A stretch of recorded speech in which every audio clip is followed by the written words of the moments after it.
Hockey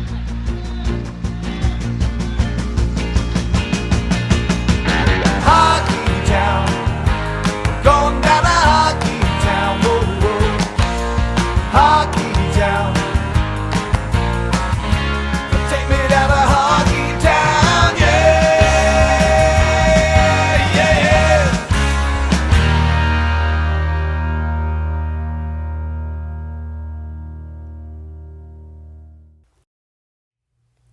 Hello, hockey fans. The Minnesota Hockey Connection Show is on the air. We're at PACT-TV Studios in Duluth, and it's Monday, October 24th, 2022. And boy, all the hockey started already except for high school. So let's get started right away with the Wild. The Wild started out with 4 home games in a row, and I'll tell you, there's problems down there. First of all, the goaltending, the Flower, Marc-Andre Fleury, is not doing too good so far. He played all right out when they went out to Boston, but they still lost in overtime. But still, boy, this might be a long season if that continues, because the first 3 games, 20 goals were made by the other team. So you can't win games when the other team's scoring 7, 7, and 6. I mean, you got to keep it below 3 to win games. So I hope they can get that straightened out. And then just watching them, I think, boy, they need more offense out of the defense. And so I hope they can get it together fast, because when you lose games at home, your season gets longer and longer, because on the road, you're doing good when you win 60%, even the good teams. And let me tell you, there's some good teams in the National Hockey League. To start the season, I think everyone has Colorado Avalanche as the #1 team again. But there's a lot of good teams like Florida Panthers, Carolina Hurricanes. We even got Calgary Flames, and who was the other team I really liked? Let me see. There's another team I really liked. But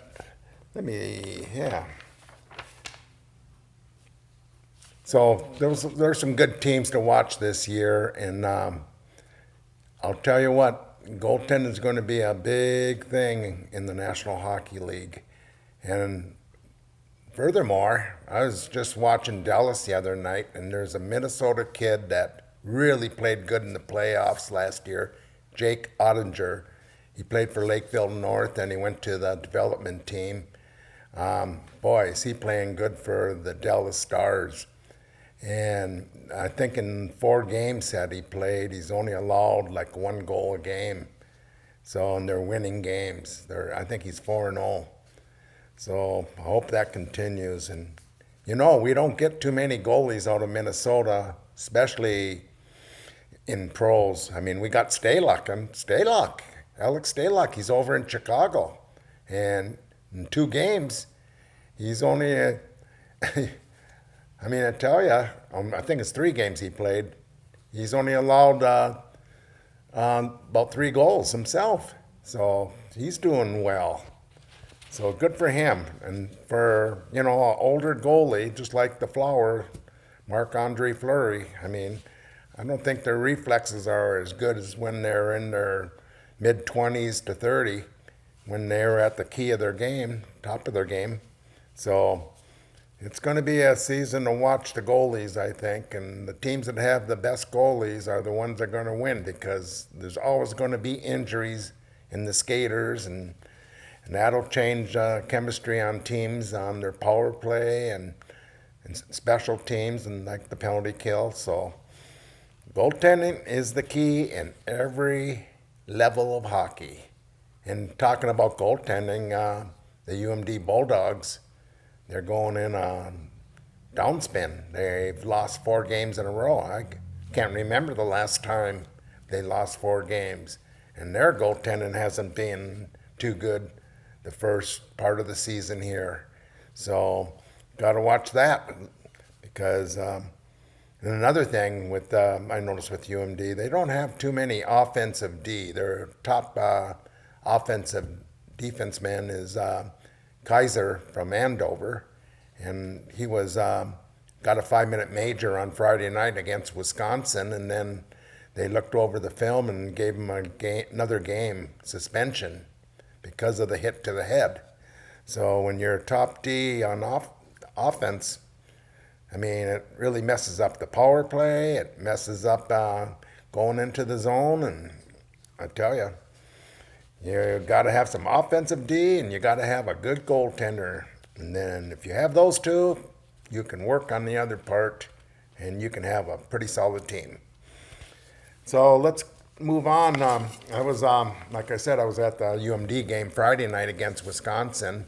And we had a local boy that played pretty good for Wisconsin, Luke Lemaster. He is a Duluth East graduate, and he had a great career at Duluth East. I'm pretty sure he started in the 9th grade, so he had 4 good years in high school hockey, and he's playing real good. He's a junior now down in Wisconsin, and Wisconsin played pretty good this last weekend, and they weren't before this weekend, so let's keep watching on Wisconsin. But in the Big Ten, the Minnesota Gophers, boy, this is a really good team.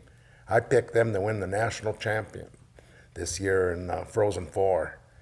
They got 6D that are drafted by the National Hockey League.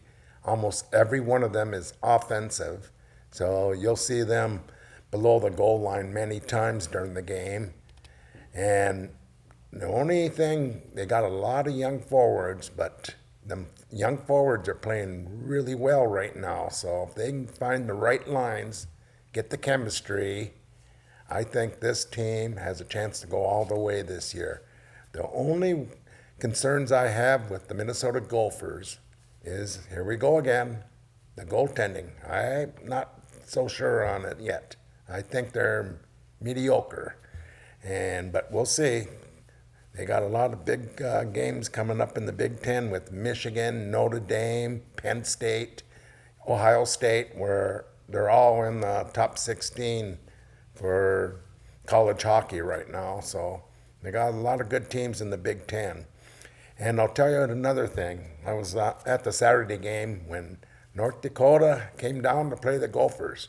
I'll tell you what, when these two, it has to be the best college hockey teams playing each other in college hockey history. There's no better series when the Gophers play North Dakota. You'll sell out everything. Every ticket will be sold out, and it seems like it's playoff already, the way the intensity in these games. And both games down at Mariucci went into overtime, and each team won one in overtime. I mean, it was great hockey for this early in the season. Usually you don't see it that intense at this early in the season. But I'll tell you what, I don't know why the Gophers in North Dakota don't play each other 4 games, 2 games at home and 2 games away every year. I don't care. Drop a lot of the other non-conference games and let those 2 teams. It's only good for college hockey and hockey in itself. And they got to try to do that. At least have 1 series every year. Because there was a few years there when we changed conferences from the WCHA, where the Gophers went to the Big Ten, and then they started the NCHC, where North Dakota is. There's a lot of years there they didn't play each other. So they got to get together at least 2 games, but I say 4 games, 2 at home, 2 away, and you'll see the best hockey in college hockey. So there you go. Another thing, I was watching that game with North Dakota and Minnesota Gophers. There were 24 NHL draftees on their lineups. 24. That is amazing. Seems like every kid's going to the National Hockey League when they leave college. It's crazy. So good for them. and good for college hockey. And another thing I noticed too was that the Minnesota team, St. Cloud State, Minnesota State, Bemidji State, playing real good hockey. So Minnesota, the D1 colleges are playing real well. St. Thomas, the newcomer, started 2 years ago. They'll get there, but it takes time to get a team set up with the coach and his own players. So they'll get there. And I think we're going to have pretty soon 6 very good college D1 teams in the state of Minnesota. And that'll be great for college hockey and for the state of hockey. Well, there you go. Going back to the pros, I was just going over some of the Minnesota kids that played high school hockey, or they went to the development team from Minnesota. And I got 43 kids that already played in the National Hockey League this early in the season. So I'll guarantee you there'll be way over 50 this year, which is a very good high number for Minnesota kids. And I'm just looking over some of the local kids from the Duluth area. You got Forbert from over at Boston, Derek Forbert, played at Duluth East in North Dakota in college. Let's see, we got Cole Kepke. He's down in Tampa Bay this year. Hermantown kid, and he played at UMD, the Bulldogs. We got, going down the line, Brock Nelson, Warroad in North Dakota. He's over at the New York Islanders. We got TJ Oshie, Warroad, North Dakota. He's at Washington Capitals.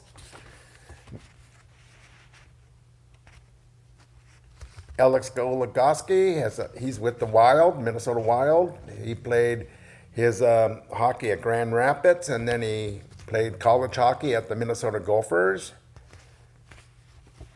Scott Perinovich, he played at Hibbing High School, and then he went to UMD, the Bulldogs, and then now he's at the St. Louis Blues. Dom Toninato, Duluth East, UMD Bulldogs. He's at the Winnipeg Jets. Neil Piant, he played at Hermantown, UMD. He's at the Winnipeg Jets. Dylan Sandberg, he played at Hermantown High School, and then he played at UMD, the Bulldogs, and he's at the Winnipeg. So they got 3 Hermantown kids playing in the National Hockey League, which is pretty amazing for a Class A team. And let's see, anyone else?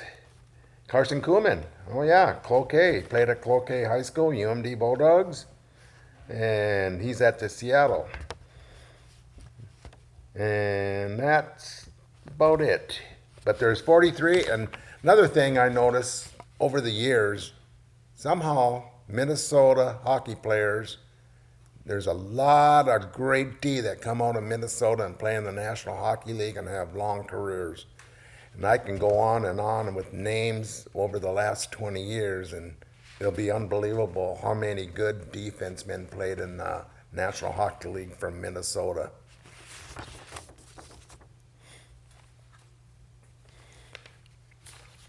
Okay, I'm going to talk a little bit about high school. The first day of practice for the boys is November 14th, Monday. And 20 years ago, they started the Upper Midwest Elite League. And the reason they started this league was to keep the elite players from going to juniors, keep them in high school. And it took a long time, but the State High School League agreed to it. So they play most of their games on Friday and Saturday. But some of the Twin City teams get to play one game during the week, but it's 3 games a week.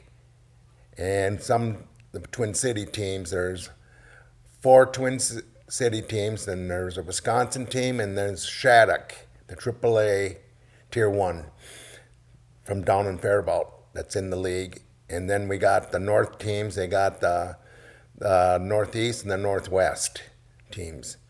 So there's 8 teams, and what happens is they play 3 games a week, so they get an extra 24 games during the regular season and playoffs, and then the elite from that group play one more weekend where they call the International Tournament Invitation. So they can get up to 27 games extra from their high school, which only allows 25 games in playoffs. So where the juniors, like the North American Hockey League and the USHL, play 60 games plus playoffs. So there's a big difference. So if you don't play in the Elite League or find some other place to play hockey in the fall, you're going to be shortchanged on games played. And a lot of times the players that play 60 games are going to be a lot stronger, a lot better than the kids that play 25 to 30 games. So that's why they started this league. And over the years, most of the high school players, very few kids left for juniors before that time, before high school was over. So, but this year, I'm telling you, I vote for Mr. Hockey every year. So that's the best senior skater that I vote for. And this year is probably one of the best years for players, the most players I've seen in 20 years. There's my top 20 players. What shocked me is 19 out of the 20 are playing juniors. They plan on going, most of them are planning on going before and after. But I've been to the showcase down in Blaine for the North American Hockey League, and then the Fall Classic out in Pittsburgh, Cranberry Township at the Pittsburgh Penguins training camp, where they have all the USHL, which is the top junior team league in the United States. I'm telling you, these high school players are going to be seniors if they stayed in high school, belong in the juniors, man. They look like they've been playing there for a couple years. And I see some troubling times in Minnesota hockey if they don't come back to high school on November 14th. So we're going to wait and see what happens with these kids, if they come back or they stay. Because I'll tell you what, these junior teams these are businesses. And if they got a good player, they're going to pressure these kids to stay in juniors, because if that team's winning, fans come to the game more. Everyone knows that. So let's wait and see November 14th. But I'm going to go over some teams that are in the top 10, but they could lose. Some of these teams can lose 3 top players, and that changes my whole ranking when I start the season. So, like Moorhead, they have Harper Bentz, they had Joe, they got Grammer, defenseman, Schiller, defenseman. They're all playing in the USHL. Andover, they got Thornton, they got Conway and Casey, all forwards on their top line that won the state tournament last year. They're all playing juniors. We got Maple Grove, we got Finn Brink, Gunderson, and Danny Nelson. Danny Nelson won't be back because he's in the development team. But I'm telling you, if Brink and Gunderson doesn't come back, that's going to throw Maple Grove out of the top 5. I had them in the top 5 if they come back. And same as Moorhead and Andover. Really, those are my top 3 teams. So if those players don't come back, they'll be dropped from my top 5. Then we got Edina has a couple players. Jimmy Clark, who's probably one of the top players for Mr. Hockey coming up this next year. Then we got a team like Chaska. They got kids going all over. They got Rinzo, who we knew was going to leave early and not come back, one of the few, just like Zam Plant from Hermantown. I mean, we know these 2 kids were not going to come back. And so, but they lost a couple other players, and everyone knows Dave Spihar back in the '95 tournament where he scored hat tricks every game. Well, his two boys, they left the Chaska team, and they're going to play juniors. I think I know one of them is going to be out in Sioux Falls in Tier 2 league. So who knows? But they just go on. I got Tanner Lukey. He'll be in my top 10 list for Mr. Hockey from Lakeville South. We got Rogers, who is the up-and-coming team. I got them in the top 5 to start the season, but they got 2 players that are playing in the juniors right now. So hopefully, boy, I can go on and on and on about the players that are just might not come back and it'll hurt their high school teams. And let me say one more thing. High school outside of the Twin Cities, high school hockey is getting very diluted. Duluth East, no one has them in the top 25, but I know the players and the team. And if the coaches keep this team disciplined, I think they can do some damage. They can even make it to state. They got a very good team.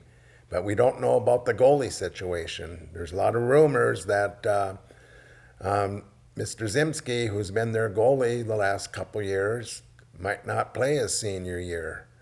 And there's a goalie that moved in from Chicago, and we don't know how good he is. But we'll have to wait and see on the goalie situation.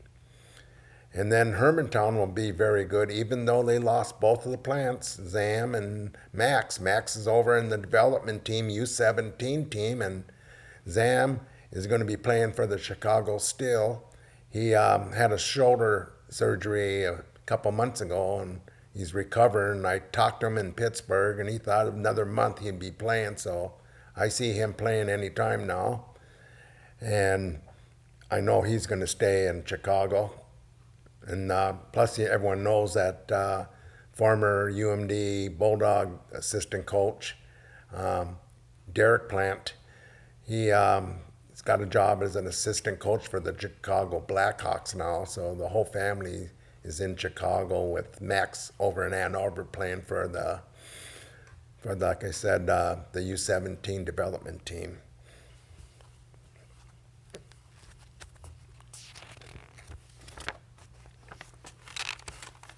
And just going over some of the teams that I really like for high school hockey is, like I said, the top 3 teams, if they got all their players back, come back, would be Andover, who won the state tournament, Maple Grove, who was second last year, and Moorhead, with Rogers and Edina right next to them.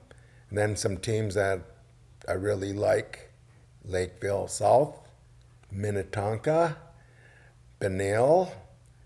Who else did I have? Oh, Hill Murray. They're always good. They find players. I don't know where they find them, but they do. Hill Murray. And they got, Wazetta. Wazetta never has the superstar players, but they got 3 lines that you can't tell the difference, so they'll come at you and come at you and come at you all game long. And they got, if their goalie comes back, Interman, you're going to see the best goalie in the state. And I think the Frank Bridzik Award for the best senior goalie will be his if he comes back, because this kid's the real deal in the nets. But we got to wait. November 14th. Crazy, crazy, crazy.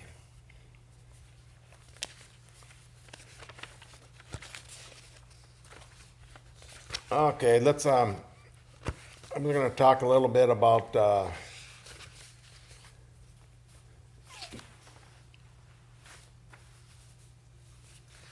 top teams in college hockey. This is the polls didn't come out yet today, but going into last week's polls, we had the Minnesota Gophers as #1. This is not pairwise. This is just the writers and the USCHO polls. And we got Minnesota State, but they lost to St. Cloud State. So St. Cloud's going to be moving up. They were 8, and I see them moving up, and Minnesota State going down. Quinnipiac, very solid team. Denver, like always a solid team. Michigan, UMass, North Dakota, St. Cloud, #8, BU, #9. Minnesota Duluth will drop big time because they lost both games to Wisconsin. Providence, #11. Northeastern, 12. 13, Notre Dame. 14, Connecticut. 15, Harvard. Jamie Langenbrother's boy is playing for Harvard this year. Ohio State, 16. Western Michigan, 17. Penn State, 18. UMass Lowell, 19. And Cornell, 20. And by the way, Cornell will be coming to Duluth this weekend to play the Bulldogs men's team. So we'll see if UMD can get it together and change what's going on, because like I said, I don't remember where they lost 4 games in a row. So 2 at home and 2 down in Mankato. So let's talk a little bit about what's going to be going on this season on the Minnesota Hockey Connection show. I've got a lot of plans. We got Tara Lenzik, who just started a goalie school. He's going to bring his group in, and we're going to have him on the next few weeks. I'm trying to get Mike McGraw, who's been pro scout for the Midwest for the Boston Bruins. And everyone knows Mike on the state tournament, where Quick Draw McGraw always did the in-between periods where they talk. So we'll have him on. So we have a lot to talk about his career, over 20 years with Boston, and so that'll be great. And then we're going to get the local high school coaches on, with Marshall getting the new high school coach. We'll talk to Scotty Piant, who's starting the Stella Maris program up in the Catholic school, the new Catholic high school. So we'll talk to him, and we got a lot of different hockey people to come on. Plus, now that I'm back in town, I'm gonna expand how this show goes to more areas, so more people can get this show and get a little more information on hockey in Minnesota at every level. So, well, have a good day, and we'll see you next week. Thank you, the PACT-TV crew, and see you next week. Like I said, see you at the rink, too.